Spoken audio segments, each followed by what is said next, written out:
Bismillahirrahmanirrahim.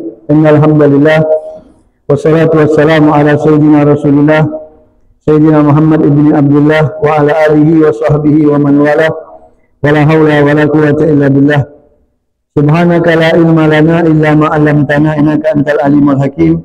Rabbi shrah li sadri wa yassir li amri wahlul 'uqdatam min lisani yafqahu qawli. Allahumma shalli wa sallim wa barik wa karim mu'azzim ala sayyidina maulana Muhammadin sayyidul wujud wa ala alihi wa sahbihi wa sallim tasliman katsira. Amma ba'du. Ma'asyiral hadirin wal hadirat, mustami'in mustami'at, mukminin mukminat, wa bil khusus segenap jamaah Mushallah Nurul Iman yang insyaallah senantiasa selalu dalam lindungan Allah Ta'ala, dalam hidayah Allah Ta'ala, dalam ampunan Allah Ta'ala, dalam istiqamah, dalam kebaikan. Semoga Allah Ta'ala senantiasa merahmati kita semua dalam inayahnya, dalam rahmatnya, selalu memberikan petunjuk kepada kita, selalu kita memohon kepada Allah agar mudah-mudahan dosa-dosa kita selalu diampuni Allah Subhanahu wa taala. Amin ya rabbal alamin. Ma'asyiral hadirin rahimani wa rahimakumullah. Alhamdulillah, insyaallah malam ini kita akan kembali menyambung pembahasan daripada kitab Nashihud Diniyah wal Wasail Imaniyah, yang mana dikatakan bahwasanya wa awwalu sidqi mujanibatal kadhibi fi jamil aqwal. Jujur yang pertama kali itu adalah menjauhi dari segala kedustaan. Setiap ucapan yang kita ucapkan tidak pernah melenceng atau tidak pernah berbohong. Itu jujur, yang inti daripada kejujuran. Summa innal sidqi madkhalan fi jamil amal wan niyat. Baru kalau sudah ucapan kita jujur, ucapan kita tidak pernah berbohong, baru kejujuran tadi kita masukkan di dalam seluruh amal kita. Bukan hanya ucapan kita yang jujur, seluruh perbuatan amal kita jujur, niat kita jujur. Jadi niat dengan amal sejalan, zahir dengan batin sejalan. Tidak hanya nampakkan zahirnya baik jujur tapi batinnya berbohong. Tidak. Dari zahir ke jinuan, zahirnya jujur, batinnya juga jujur.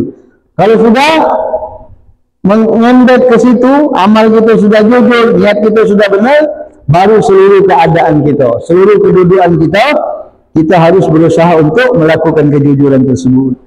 Jujur apa dia jujur itu? Jujur itu adalah as-sabat alaiha, mantap, tidak berenggut. Wal ityan bima alal wajhil hasan, kita mendatangkan sesuatu dengan segala kebagusan, dengan segala kebenaran, sesuai dengan apa yang ada. Tidak menjadi wong yang berdusta. Ma'abazil istita'ah, semampu kita. Wa nihayatul jid, bersungguh-sungguh. Wa tasmirillah fi zahir wa batin, benar-benar kita berupaya keras untuk mencapai kejujuran itu, baik segi zahir ataupun segi batin. Jadi seluruh perbuatan kita itu menampakkan kejujuran kita, baik batin kita ataupun zahir kita. Itu mulai itu, dari situ baru kita disebut dengan orang yang siddiqi. Orang siddiqi itu adalah orang yang nanti di akhirat akan bersama para anbiya wal mursalin wa syuhada wa sholihin wa hasuna ilauka wa hasuna ulaika rafiqa. Barulah orang itu terkenal dengan sebutan siddiqin, barulah menjadi kawan yang paling terbaik untuk dikawani. Orang jujur itu akan bersama para nabi, akan bersama para syuhada, akan bersama para solihin. Mereka lah adalah sebaik-baik teman, kata Allah dalam Al-Quran. Nah itu dari kalau kita sudah di dalam hati kita sudah timbul sifat itu, tidak punya lagi sifat munafik. Kan kita ini kan kadang masih ada sifat munafiknya. Munafiknya apa? Menampakkan sesuatu zahirnya kita bertentangan dengan batin kita. Zahir kita itu ma'yoyonya, tapi batin kita itu tidak sesuai dengan zahir kita. Nah itu belum disebut orang jujur. Kalau orang jujur itu zahirnya sama batinnya sama searah. Tidak lagi apa? Tidak lagi berdusta. Apa yang dijingok secara zahir, itulah apa yang ada pada batin dia. Nah itu orang siddiq namanya, orang jujur. Kemudian wa ammal muraqabatulillah, adapun sifat diawasi oleh Allah Taala, artinya adalah istisar qurbillah. Kita merasa Allah itu dekat dengan kita. Dari kita alal dawam selalu, wa ihatatuhu, Allah selalu mengelilingi kita. Wa ma'iyatuhu, Allah selalu bersama kita, Allah selalu melihat kita, Allah selalu memandang kita. Itu namanya muraqabah. Muraqabah itu kita selalu diawasi Allah. Kita merasa kita ni selalu dijingok oleh Allah dimanapun kita berada. Sifat muraqabah tersebut Allah nyatakan dalam Al-Quran, wa kana Allahu ala kulli syai'in raqiba. Adapun Allah atas segala sesuatu maha mengawasi. Sebab kita ni sekarang ni diawasi oleh Allah, dijingok oleh Allah. Cuman awasan Allah itu tidak hanya zahir, batin kita dijingok, niat kita diperhatikan, dijingok oleh Allah Ta'ala. Begitupun Allah bersama kita, sebagaimana disebutkan ketika Nabi Musa dan Nabi Harun diperintahkan Allah untuk mendatangi Fir'aun. Nabi Musa ada rasa gemetar, ya, sebab Fir'aun ini kan sangal. Fir'aun ini kan memang punya dendam dengan dia. Maka dijawab oleh Allah, innani ma'akuma, ya Allah. Jangan takut, aku ada bersama kalian berdua. Kata Allah Ta'ala, asma'u wa ara. Aku melihat, aku mendengar, dan aku melihat. Maka kalau sifat itu ada pada diri kita, insya Allah niscaya segala perbuatan maksiat jauh dari kita. Ya, kalau kita sudah merasa Allah memandang kita, kalau sudah kita merasa Allah melihat kita, maka insya Allah segala perbuatan-perbuatan dosa tidak akan kita lakukan lagi. Kemudian Allah sebutkan juga dalam Al-Quran, walaqad khalaqnal insana wa na'lamu ma tuwaswisu bihi nafsuh wa nahnu aqrabu ilaihi min hablil warid, kata Allah. Kami telah ciptakan manusia dan kami mengetahui apa yang ada di dalam hatinya, yang mengganggu di dalam dirinya. Wa nahnu aqrabu ilaihi min hablil warid, dan kami, kata Allah Ta'ala, aku lebih dekat kepadanya dari urat nadi yang ada di lehernya. Jadi Allah tu sangat dekat dengan kita, sangat parah dengan kita. Cuman kita ini tidak ada merasa dekatnya Allah dengan kita itu. Maka orang yang mempunyai sifat muraqabah diperhatikan oleh Allah Ta'ala, mak hidupnya akan tenang, hidupnya akan bahagia, hidupnya akan tenteram. Dia tidak pernah merasakan apapun lagi dalam dirinya. Berkhianat dengan Allah tidak, melakukan dosa dengan Allah tidak. Karena dia merasa Allah itu memandangnya, dia melihat Allah itu menyaksikannya. Jadi segala gerak-gerik dia itu terarah, tidak basing-basing lagi. Itu makanya Rasulullah bersabda, al-ihsan an ta'budallah ka'annaka tarahu fa in lam takun tarahu fa innahu yaraka. Yang namanya ihsan itu adalah kita menyembah Allah seakan-akan kita melihat Allah. Fa in lam takun tara, kalau kau tidak melihat Allah, fa innahu yaraka. Allah pasti melihatmu. Diperhatikan oleh Allah Subhanahu wa taala. Makanya muraqabah ini termasuk makomnya ihsan. Barang siapa yang merutininya, menempelkannya, mengamalkannya, mewajibkannya pada diri dia untuk dipandang Allah, fa'asmarat lahu, maka akan menghasilkan pertama al-khasyatu lillah, khusyuk dengan Allah, salatnya khusyuk, salat ibadahnya khusyuk. Kemudian wal haya' minallah, malu dengan Allah kalau Allah memandang dia dalam keadaan melakukan pelanggaran kepada Allah. Kemudian ayat qadahu haitsu amara, dia juga malu kepada Allah kalau seandainya Allah memerintahkan sesuatu tidak dilakukan. Kemudian apa hasilnya? Dia malu kalau Allah melihat dia malas dalam taat. Dia malu kalau Allah melihat dia malas dalam ibadah. Dia malu kalau Allah melihat dia berpaling dari hikmat kepada Allah. Itu yang muraqabah dengan Allah Ta'ala. Dia malu kalau seandainya Allah mendapati dia dalam keadaan tidak ingat dengan Allah dan tidak baik hubungannya dengan Allah Ta'ala. Itu orang yang mempunyai sifat muraqabah. Khusyuk, dia malu, pokoknya segala macam perbuatan dia tu kalau pacar Allah tu memandang dia baik kalau. Apa kalau bahasa Palembang ini? Kalau bahasa kita ni apa dia? Supaya orang tu memancing orang tu supaya orang tu jingok kita tu bagus kalau. Kayak itu. Jadi orang, kalau kita bergaya sama orang lah, mak mana lah? Kita bergaya sama orang supaya orang tu jingok kita bagus kalau. Nah itulah orang yang muraqabah dengan Allah itu. Mak mana caranya Allah tu tengok dia tu bagus.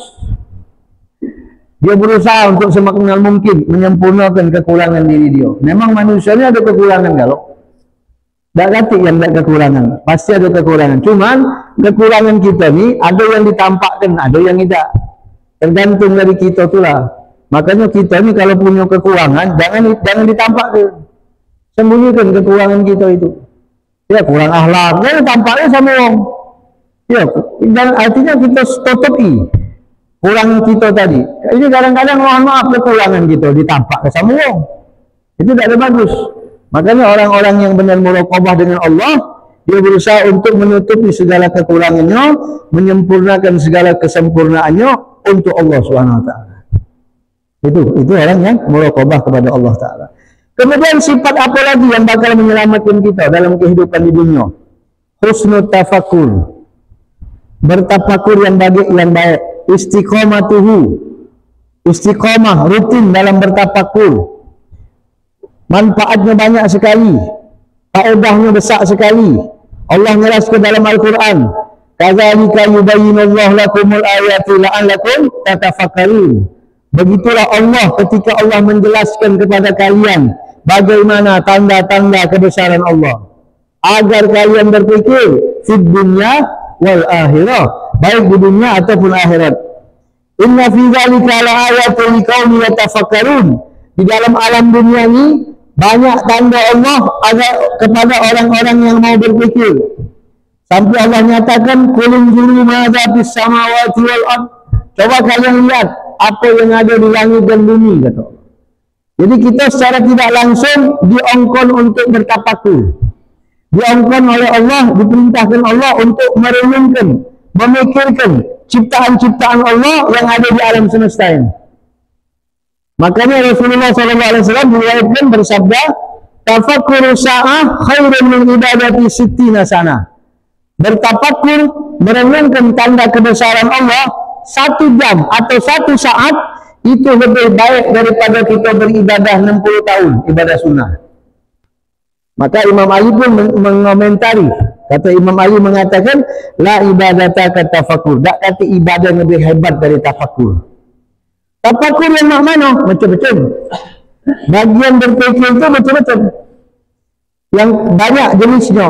Yang paling abdal, yang paling utama adalah at-tafakkur fi af'alillah wa ayatihi. Kita memikirkan bagaimana perbuatan-perbuatan Allah. Bagaimana Allah melakukan sesuatu dan bagaimana tanda-tanda kebesaran Allah. Kita memikirkan bagaimana keajaiban-keajaiban ciptaan Allah yang ada di bumi ataupun yang ada di langit. Kita renungkan, kita pikirkan. Wa man ahsana tafakkur fi dzalik, barang siapa yang pemikirannya bagus tentang hal tersebut, maka akan menghasilkan ziyadatul ma'rifat billah. Akan menambah pengenalan ma'rifatnya kepada Allah Ta'ala. Itu ibadah paling hebat. Duduk katik gawi. Makanya kata ulama itu, kalau nak katik gawi itu, waktu kosong yang diberikan Allah dengan kita tu, kita gunakan untuk bertafakur. Waktu senggang kita tu, kita berfikir, ya Allah, tentang kekuasaan Allah, tentang ciptaan Allah, mungkin tentang langit, tentang bumi, kita renungkan. Semampu kita, sebisa kita. Itu akan mendatangkan buah hasil makrifat kita dengan Allah. Itu makrifat tu. Kalau nak belajar dari makrifat tu, dari situ mulainya. Banyak bertafakur, banyak memikirkan kekuasaan Allah. Kita dah usah jauh-jauh dewek. Kita renungkan ciptaan Allah itu yang ada pada diri kita. Nah, itu sudah paling parah. Kita pikirkan, kita renungkan, ya Allah, begitu besar kuasa-Mu ya Allah. Kita jingok tangan kita jingok kaki kita jingok badan kita. Begitu hebat Allah menjadikan kita dengan sempurnanya. Tangan ini ada ingsil-ingsilnya. Coba kalau kata ingsil terlurus tekan macam ini tangan. Mata itu ada jedanya, ada ngedipnya. Ada kekuasaan Allah dengan diri kita. Kuping itu dengan bentuk yang sempurna Allah jadikan. Coba kalau kuping kita besar itu apa? 3 kilan besarnya kan tak lemak pula. Mulut kita sesuai dengan apa? Dengan bentuk wajah kita. Begitu hebatnya. Kalau kita perhatikan, kita boleh memperhatikan orang liwat. Tiap orang kita jingok ni, tapi jangan nyelit dia kata nak ngajak berbarah. Liwat orang liwat sikap depan rumah kita, ya Allah, ngapa? Masya Allah, gayanya lain-lain. Tak kata yang sama lainnya. Ada anak kita, dulu kita, perhati ke? Beda sama aku. Beda sama baknya, beda sama maknya. Itu kita. Ya Allah, subhanallah. Coba kalau sama kalau tak tebak, salah tebak lagi, ningsil. Nah itu, jadi itulah, itu kita renungkan ciptaan Allah yang ada pada kita. Tengok binatang, masya Allah, tengok ayam, tengok kucing, tengok ciptaan Allah itu banyak sekali, subhanallah. Kadang-kadang kita tu tengok binatang-binatang kecil, masya Allah, banyaknya ciptaan Allah di alam semesta ini. Yang kalau kita nak berfikir tak bakal pacak untuk menyebutkan nikmat tersebut. Sudah tu nambah tu makrifat, subhanallah. Ya Allah, ampuni dosaku. Nambah kita pengenalan sama Allah Ta'ala. Kemudian apa lagi? Tafakur fima lillah alaika minal ni'am. Mikirkan bagian-bagian Allah yang Allah berikan kepada kita, nikmat-nikmat. Baik itu nikmat agama atau nikmat dunia. Dibagikan Allah, diberikan Allah. Kita fikirkan, kita renungkan betapa Allah berikan rezeki, berikan dawian buat kita, berikan usaha buat kita, berikan pemasukan buat kita. Cuman kita ni kadang-kadang ialah lupa. Makanya Allah sebutkan, barang siapa yang bersyukur dengan sedikit yang kuberikan, maka aku akan terima amalnya yang sedikit. Makanya kita ni kalau diberikan Allah nikmat yang sedikit itu, terima. Kalau kita tak terima, amal kita ni sebanyak apa sih? Kita ibadah ni sebanyak apa? Kalau kita tak terima amal kita yang sedikit ini, tak terima juga sama Allah. Kalau kita terima pemberian Allah yang sedikit, maka amal kita yang sedikit ini terima sama Allah. Ya, kita ni, kita ngaji. Ibadah kita ni kesana ke sini, ya dah. Husuk, anak fikir banyak dah husuknya. Coba tes dari Allahu Akbar sampai Assalamualaikum, banyak ngelantur. Ya, banyak husuknya. Nah itu. Kadang-kadang dia lupa. Macam ini loh, macam ini. Kadang-kadang itulah kita. Jadi segala nikmat Allah berikan dengan kita tu kita rasakan dalam diri kita ini. Maka ketika kita berpikir seperti itu, dia akan menghasilkan ziyadatul hublillah. Akan menambah cinta dengan Allah. Akan menambah asyik dengan Allah. Sebagaimana asyiknya seseorang dengan kekasihnya. Kalau ada orang yang jatuh cinta dengan seorang kekasih, bagaimana apa yang dia lakukan terhadap kekasihnya? Apa yang dikatakan oleh kekasihnya itu tidak mungkin ditolaknya. Kadang-kadang yang salah lagi dilanjak ini. Saking dia cinta dengan kekasihnya itu. Nah, makanya ketika kita sudah berkaitan dengan kekasih kita Allah Ta'ala, itulah orang-orang yang sudah hatinya berpaut dengan Allah Subhanahu Wa Ta'ala, dia tidak akan pernah melanggar perintah Allah lagi. Nah, disitulah ketika dia tidak melanggar perintah Allah lagi, segala kebutuhan dia dicukupkan oleh Allah. Segala keinginan dia dikabulkan oleh Allah. Kalau dia sudah merasa cinta kepada Allah, asik sudah, tidak peduli lagi sama orang. Orang itu kalau sudah asik sama Allah, tidak lagi mikirkan manusia. Tidak lagi berfikir dengan apa? Dengan kelemahan manusia. Dia selalu berfikir dengan kelemahan diri dia. Sebab dia asyik sudah dengan Allah Subhanahu Wa Taala. Nah, ini kalau sudah timbul sifat seperti itu, masya Allah, nikmat sudah segalanya. Dunia yang pahit jadi manis, kehidupan yang salah jadi lemah. Asyik sudah sama Allah, tidak katik berkeluh resah lagi. Itu dari awalnya apa? Memikirkan nikmat tadi, bertafakur dengan nikmat yang Allah berikan, bagian-bagian Allah berikan dari kita ini. Seperti itu. Kemudian apa lagi yang harus kita renungkan, kita tafakurkan? Memikir anta tafakkara fi azimi haqqillah alik. Begitu banyak haknya Allah yang Allah titip sama kita. Berapa banyak kita melepaskan hak Allah itu, berapa banyak kita meringankan atau apa namanya memotong hak Allah itu untuk kita laksanakan. Hak Allah itu banyak dengan kita, tuntutannya banyak, bukan salat 5 waktu, baik. Allah berikan kita mata, disuruh seperti ini, berikan kita kaki, suruh seperti ini. Banyak sekali hak Allah dengan kita.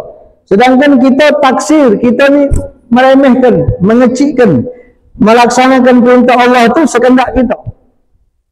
Makanya kalau kita berpikir-pikir, wajar kalau seandainya bagian kita tidak ada banyak. Sebab kita juga galak hitung-hitungan. Kita galak berhitungan sama Allah. Hitungan ibadah sudah selesai. Yang penting 5 waktu, dia hitung dulu. Nah, itu jatah kau. Kan batas itu jatah kau, sebenarnya itu dulu bagian kau. Semakin kita giat, semakin besar jatah kita. Semakin kita melaksanakan semangat kita kuat ibadah, semakin kuat juga Allah bagikan rezekinya buat kita. Jadi sebenarnya kalau kita teliti secara mendetail, Allah itu sesuai dengan kita tu lah. Mak mana kita? Kalau kita tu benar-benar melaksanakan qiyamnya, ibadahnya benar-benar menegakkan hak-haknya Allah benar sebenar-benarnya, Allah pun akan berikan hak kita sebanyak-banyaknya. Jadi dari kita tu lah sebenarnya. Kalau kita memang muaskan diri kita untuk Allah, muaskan Allah itu kebutuhan kita, memberikan segalanya untuk Allah, maka Allah akan berikan juga seluruhnya untuk kita. Makanya ana inda zanni abdi bi, kata Allah. Aku ni bagaimana hamba-Ku baik. Bagaimana hamba-Ku nyangkau sama aku. Terserah nak nyangkau apa. Nah, kalau kita sudah bisa berpikir seperti itu, ya Allah, banyak hakmu kepadaku ya Allah, tapi aku belum mampu melaksanakan segala-galanya. Ampuni aku ya Allah. Terus kita renungkan kekurangan kita. Kadang-kadang ngelantunya kita. Kadang-kadang maaf ngomong depan wong kita melakukan perbuatan baik, tapi di belakang wong kita melakukan perbuatan yang lebih baik. Depan wong kita sampainya bagus, ya dah, mengkilat, bercip, tak tahu dulu tu, basah ke busuk. Nah itu, jadi kita merenung. Akhirnya, kalau kita berpikir seperti itu, akan menimbulkan rasa takut, rasa malu, dan akan membangkitkan semangat untuk taat dan melaksanakan haknya Allah Ta'ala. Mulai itu semangat kita tahajud, kita bangun, ibadah kita laksanakan. Segala sesuatu itu harus dipaksa ke. Kalau tidak dipaksa ke, tidak pacak. Tak bakal pacak kita kalau melakukan ibadah tidak dipaksa ke. Mesti dipaksakan, mesti disemangatkan. Kalau cuma kita ngantung ke nasib baik, aku ni mak mana baik kena Allah, kalau aku nak solat tak pacak macam itu. Kalau dipaksakan, bangun malam nak dibangunkan, bangun malam nak ditegakkan, mata ngantuk berat nak dilawan, tak pacak kita tak kelawan, harus kelawan. Sebab itulah kehidupan kita, proses kita di dunia ini. Menandakan bahwasanya kita tu memang mengagungkan haknya Allah tu dengan sebenar-benarnya. Tak baca kita nak berlenggang-lenggok kaki di dunia ni, santai dikit dia cetuk oleh Allah. Artinya kalau kita mulai santai sedikit di dunia, sudah liwat jalur yang baik-baik. Nah itu seperti itu. Tapakur, kemudian memikirkan dunia. Nah, mikirkan dunia pula. Tapakur dengan dunia, maksudnya mana? Bagaimana cepat hilangnya dunia. Banyak kotoran-kotorannya, banyak kesibukan-kesibukan kita yang memaling ke kita dari Allah. Banyak tak? Ini ini sholat. Beduk azan masuk waktu sholat. Beduk Allahu Akbar. Ini duit 50 juta. Ini waktu sholat nih. Ini duit 50 juta. Sampai mana duluan gitu. Ya kalau memang dalam hukum fikih, sampai duit dulu. Supaya tidak mengganggu sholat. Kalau kita sholat mikir ke duit, kalau husuk, tapi ngambil duit dulu. Cuman perbandingannya bukan itu. Perbandingannya cepat hancurnya dunia ini. Nah, kalau kita, umpama itu terlalu berat pertanyaannya. Mungkin kalau anda bertanya, ini sholat, ini duit 2.000, masih mirip sholat, 2.000 masalahnya. Tapi kalau ini sholat, ini 10 juta. Tidak mungkin nak ngambil yang sholat dulu. Ngembat yang ini dulu. Iya, itulah sifat kita. Benar tak? Kalau 2.000 tidak ada sholat dulu, murah. Nah itu kita. Jadi wala tastaru bihi samanan qalila. Jangan dibeli Allah itu dengan harga yang murah. Makanya kita ini berpikir dengan cepatnya hancurnya dunia. Itu sudah tadi tanda sama kita. Ya, antum tak percaya kan? Dunia ini bakal hancur, bakal habis. Antum tengok diri kita berdua. Kuku manjang, rambut manjang. Kalau memang dunia itu abadi, tidak linggut-linggut dia. Selamanya tidak manjang-manjang. Kuku tidak mungkin manjang lagi kalau dunia abadi. Nah itulah terus, namanya abadi. Nah itu menunjukkan dunia itu tidak abadi. Panjangnya kuku, panjangnya rambut, seminggu tetak lagi kuku, 2 minggu tetak lagi kuku. Pokoknya itu membuktikan itu sebagai tanda. Itu tuh Allah tunjuk isyarat. Nah, kalau nak tengok dunia ni bakal hancur, kau tengok diri kau dewek, tengok perkembangan dunia ni. Kau tengok yang tumbuh pada kau dewek. Tengok kita dewek, tak usahkan badan kita. Kita ni dewek, dari kecil sampai terjengkang tua macam ini. Iya, dari kecil sampai terjengkang tua bangko macam ini. Sudah tua rupanya. Nah, perasaan masih nak kecil terus. Sama tak kita kalau tengok anak kita. Kita tengok anak kita, anak ngasuh masalahnya. Anak kita, kadang kita yang sudah punya mantu, Anak kita tu kalau mulut tengok kalau pacak dah usah besar-besar, cak itulah terus. Kalau nak dipikir-pikir kan, apa? Mana lemaklah dia cak itu, sampai ni itulah terus. Tapi tak pacak, itulah dunia. Perputaran dunia, ada kematian, ada kehidupan. Kalau hidup terus, lahir terus, tak muat dunia. Makanya kata Allah, aku jadikan kematian. Tak cukupi hajat manusia, mak mana kata malaikat ya Allah, mak mana aku jadikan angan-angan. Jadi Allah tu sudah menguasai segala. Maka kalau kita renungkan hancurnya dunia ini begitu cepat, kita tengok keadaan kita yang ada sekarang ini dah sudah. Ya Allah, rasanya baru anak aku ni umur sebulan, lahirnya belum. Kalau tanya sama umaknya, mak mana kau? Rasanya dia hilang, sakit lahir dia ini. Tahu-tahu lah punya anak. Nah itu kan, itu ya Allah cepatnya dunia ini. Apalagi antum masukkan sekarang, coba sekarang antum masukkan. Cepat tak Jumat ketemu Jumat, bulan ketemu bulan, tahun ketemu tahun. Ya Allah, last tahun nambah umur aku ni. Mulai periksa uban dah. Ada tak salah-salah uban ini jingok ni? Kalau belum ada tumbuh uban, jangan ngaku muda terus. Tiap tahun nambah terus. Memang adanya melambat tumbuh uban itu kan. Ya, jadi jangan. Artinya menandakan dunia ini akan berakhir. Jadilah kalian di dunia ini sebagaimana kata dikatakan dalam kitab semalam itu, jadikan dunia ini sebagaimana tamu yang datang ke rumah seseorang. Jadilah dunia ini bagaikan mendung yang datang di musim yang panas. Itulah dunia. Hari panas datang mendung, sekali buat habis. Itulah dunia. Inilah yang kita rasakan sekarang. Nikmat yang abadi itu adalah ketika kita menghadap Allah kelak. Nah, itu tafakurkan, itu kita renungkan. Capek, capek nak nyari duit itu. Oh, capeknya. Belum nahan apa? Nahan emosinya. Belum lagi ngadep yang nak mudinya. Oh, Masya Allah. Pancingannya, ya deh. Ininya, ngapo? Ada murid anak sih kok berhenti begawi. Pas tanya ngapo? Ya Allah, saya tak kuat selama ni nahan. Ngapo? Kalau main ke nota 30 nyatet 50. Nah, itu dunia. Jadi kita dulu memang ditipunya oleh dunia ni. Dibudi-budi ketok-tokannya. Galak pula. Galak kita dibudi ke dunia tadi. Padahal itu nikmat sesaat. Nikmat yang bakal habis. Ya, kita tak dengar, so kita akan semakin hari kita kan semakin jauh dari dunia. Tiap harinya semakin jauh kita dari dunia. Bukan marah. Tiap hari ngurang umur kita sehari, ngurang 2 hari, ngurang 3 hari. Bukannya kita ni tambah parah, tambah jauh. Nah itu seperti itu. Artinya kita pikirkan, akhirnya kalau kita mikirkan tentang cepatnya hancurnya dunia, yusmiru zuhud fid dunia. Mulai itu ada sifat untuk menjauh dari dunia. Nyago gitu sudah. Tidak kena cak ini. Tidak kena saya tubuh. Pengek, jantan itu. Mulai kita menjaga itu. Akhirnya at-tajafi anha.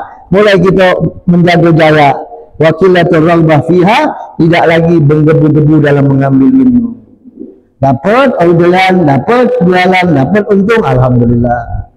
Balik, jatah balik rumah. Jatah anak bini pula di rumah. Kerja dunia dari pagi ke malam. Kayu tidak, pergi haji tidak, umur tidak. Tidak, toko tak punya, rumah kontrak. Nah, masih nak itu lagi. Ya sudah, alazipi tak dalisak adalah apa yang ada di gasak. Artinya, sudah membela apa yang ada, tidak usah kita memaksakan yang tidak ada. Itu dipikirkan. Kemudian apa lagi? Sudah mikir ke dunia, mikir ke dunia yang bakal hancur, baru kita tafakur akhirat pula. Nah, kita menenungkan akhirat abadi selama-lamanya. Bersih nikmatnya, dawam lezatnya. Selalu kelezatan akhirat itu tak bakal pernah habis. Kebahagiaan akhirat itu tak akan pernah habis. Akan dirasakan selama-lamanya. Kalau kita makan buah akhirat itu dari ujung apa namanya? Dari ubun-ubun sampai ke ujung kaki, ngasuh nikmatnya. Semakin kita makan, semakin nikmat. Semakin kita makan, semakin nikmat lagi. Itu akhirat. Jadi di akhirat itu nikmatnya bertambah, bukan berkurang. Kalau di dunia ini nikmatnya berkurang. Wa man nu'amiru nulakisu fil khalqi afala. Nah, semakin uang tua semakin dikurangi takarannya. Mata mulai kabur. Ya deh. mulai nyokot milih belah kanan, ngapa belah kiri goyang. mulai kuping agak kurang. Semakin kita tua, semakin dikurangi nikmatnya oleh Allah. Itu dunia sifatnya. Tapi kalau akhirat lain. Semakin kita makan, semakin kita lemak, semakin lemak lagi akhirat. Tiap hari semakin bertambah nikmatnya. Apa kata Allah dalam Al-Quran? Orang-orang alladzina ziyadah itu ditambah terus oleh Allah. Orang-orang yang mendapatkan kebaikan di akhirat akan ditambah. Jadi nikmat akhirat itu bertambah terus tiap hari, bukan berkurang. Bertambah lagi, bertambah. Lainnya belagak lagi, ganteng lagi. Tiap hari semakin belagak, semakin ganteng, semakin fase, semakin kuat, semakin hebat. Oh, di akhirat itu tingkatannya. Abadal abidin selama-lamanya. Direnungkan, Masya Allah. Kita duduk depan rumah, sore-sore nak buat maghrib atau nak sebelum maghrib itu, sebelum kerangga kita duduk bertafakur. Atau yang paling bagus subuh. Sebelum masuk subuh itu bertafakur itu paling bagus di waktu nak sebelum sholat subuh. Duduk sejenak, setengah jam merenungkan kehidupan kita, merenungkan keadaan kita, merenungkan kekurangan kita. Ditafakurkan, merenungkan tentang kita akan mati, kita akan meninggalkan dunia. Direnungkan, oh itu asiknya, coba lah tes. Asiknya setengah jam sebelum masuk waktu subuh itu. Asik. Apalagi kita orang tua kita ledak kata kan, kita masuk ke dalam bayangan kita. Oh, Masya Allah. Menyerahkan diri kita kepada Allah Subhanahu Wa Taala. Insya-Allah Allah sebagai saksi kita, Allah sebagai tambatan kehidupan kita, pasti Allah akan memberikan yang terbaik buat kita. Insya-Allah, amin ya rabbal alamin. Insya-Allah, minta maaf kurang lebih. Mudah-mudahan apa yang disampaikan bermanfaat buat anak pribadi. Dan insya Allah kita selalu bersama-sama dalam ridha Allah Subhanahu Wa Taala. Subhanakallahumma bihamdika, asyhadu an la ilaha illa anta, astaghfiruka wa atubu ilaik. Wa sallallahu ala sayyidina Muhammadin wa ala alihi wa sahbihi wasallam. Walhamdulillahirabbil alamin wal afu minkum. Assalamualaikum warahmatullahi wabarakatuh.